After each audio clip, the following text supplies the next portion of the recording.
Hello, I'm Giuliana. I'm in second grade. I love to read. Today I'm going to read The River by Daniel Bryant Watson.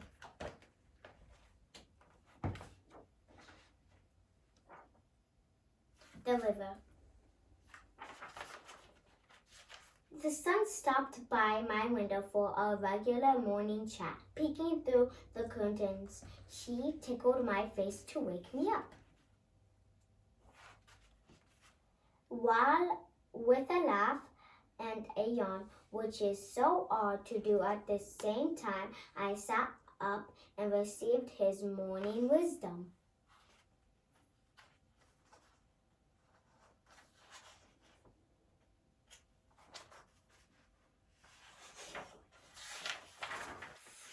My light only lasts for a short while before I must move on to share it with others. As I spread my joy today, where will you leave yours? I thought, not sure of my answer. I thanked the sun and went to brush my teeth as I scrubbed to the tune of ABCs. It hit me. I know exactly what I should do today. Excited at the promise of an adventure, I rushed to get dressed and even more quickly dashed out of the door to the path that led from my house to the forest. I walked my little legs frustedly, eager to arrive at my destination. But then I noticed a shadow. Puzzled, I thought, shouldn't it be behind me? I looked up and laughed at my good friend Cloud. He asked, "Where are you off to in such a hurry?" I answered, "Sun challenged me this morning and it gave me an idea." Cloud snickered. That sun is always up to something. Also, it's getting warm. If you need some shade later, give me a shout. "Thank you, Cloud," I replied. With the race renewed, soon I was at the entrance to the forest, and without a second thought, I plunged in and dove headfirst into the dirt. So that's what dirt tastes like, I thought to myself. Unruffled and not even the slightest bit bothered, I dusted myself off and continued on the winding route to my destination. In a few minutes' time, the trees parted and revealed a treasure, making more noise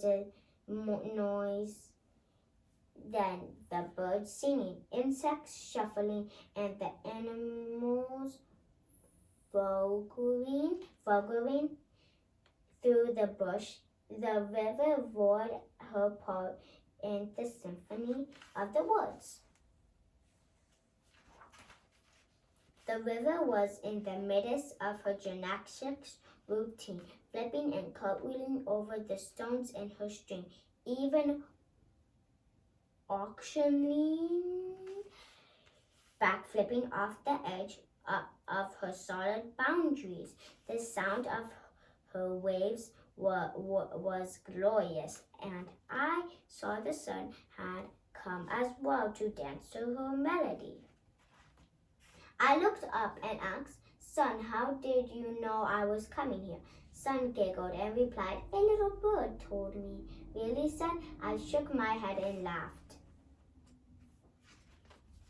"So what do you plan to do?" Sun asked. I sat on the edge of the river, rolled up my dreams, and dropped my sawdusted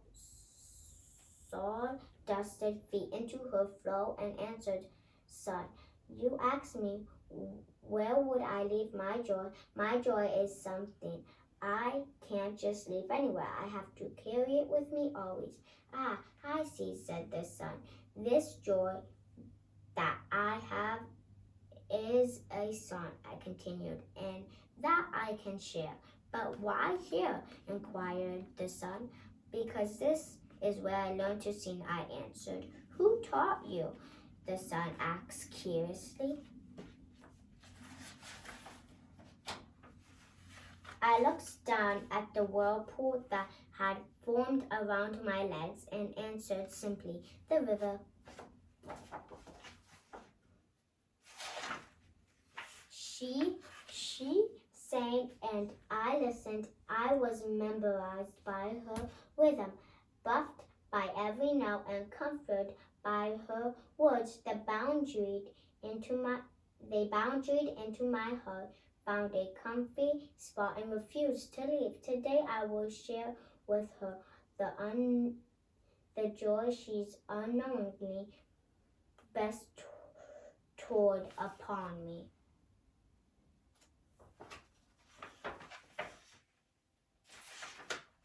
May I join you? The sun asked. Do you know the sun? I replied. I'll figure it out, she replied knowingly. And with that, we sang at the top of our lungs.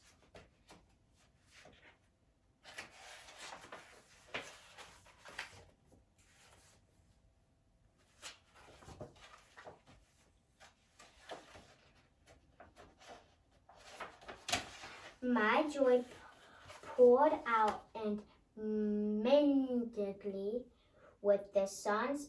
It must have been something because cloud hovered at the edge of the trees for only a moment before he jumped in, a four-part harmony. As we got lost in the song, I noticed that one part got softer and softer. I noticed that river had slowed until she became still. I stopped singing. River said quietly, please keep singing. I have waited a long time for someone to learn my song. All this time I have only heard myself sing it, so I have never knew if it was any good. A moment's time passed, and I stood up and said to river, sun, cloud, and I have heard your song, and now it is ours. Everyone who we meet will hear it and will know your joy. This joy is now ours. It is good.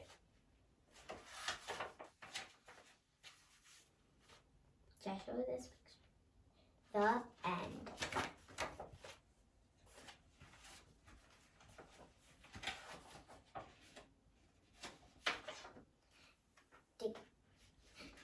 Decorated to Mommy, my river.